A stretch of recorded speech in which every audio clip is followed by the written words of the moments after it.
There was a time when The Witcher felt like Netflix's answer to Game of Thrones, a dark fantasy epic with brutal monsters, political intrigue, and one of the most beloved fantasy protagonists in modern media.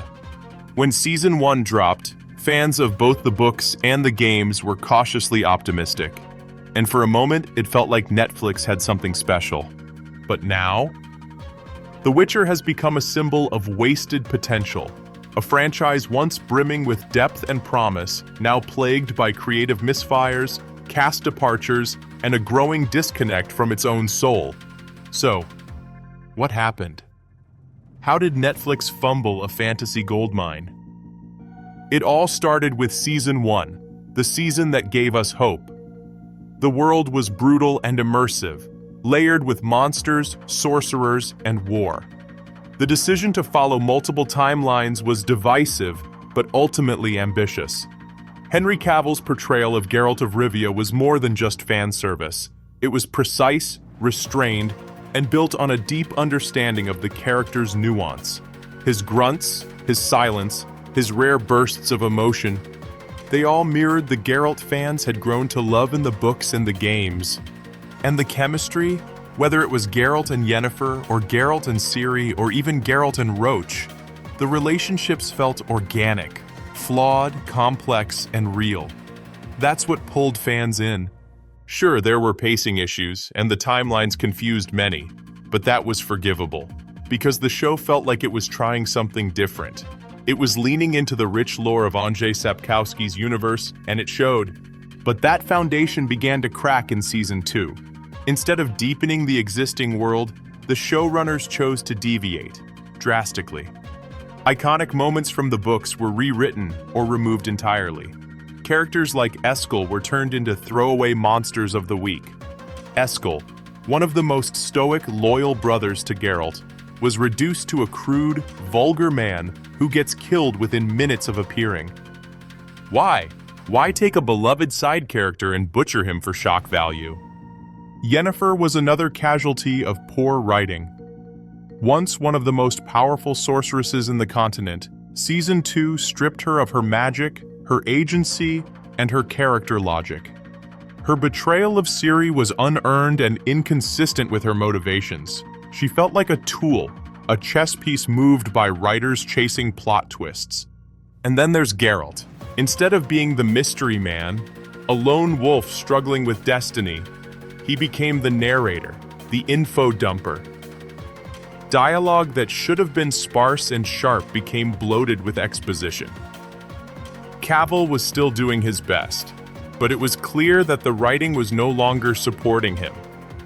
And behind the scenes, Cavill started to show signs of frustration. Interviews hinted at creative disagreements. He subtly pushed for more book-accurate plots. He mentioned loyalty to the source material, and fans took notice. Then came the biggest turning point in the show's history, Cavill's exit.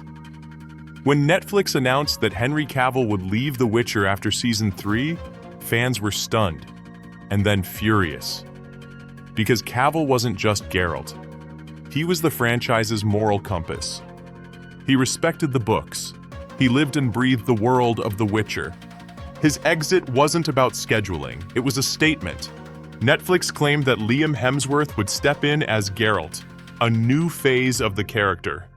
But fans weren't buying it. The backlash was instant. Petitions circulated, fan pages shut down. The sense of betrayal was palpable. What happened next only confirmed their fears.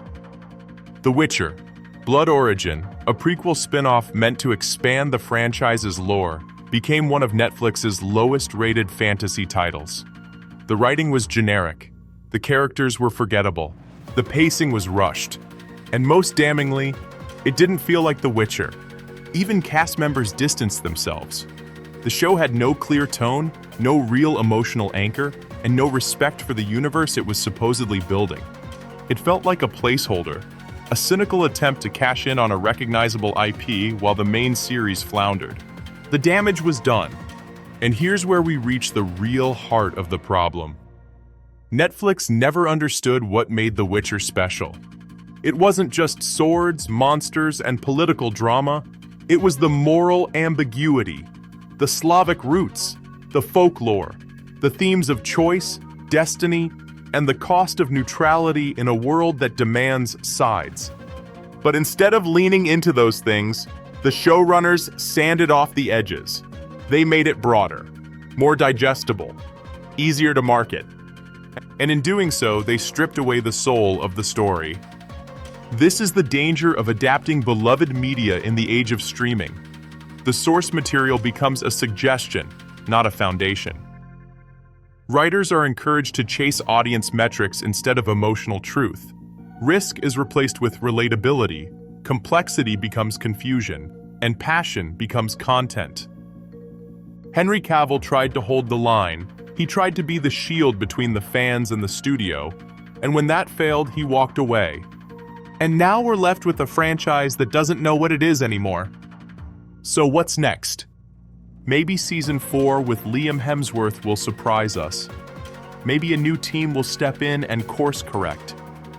Maybe the fan backlash will force the writers to return to the books.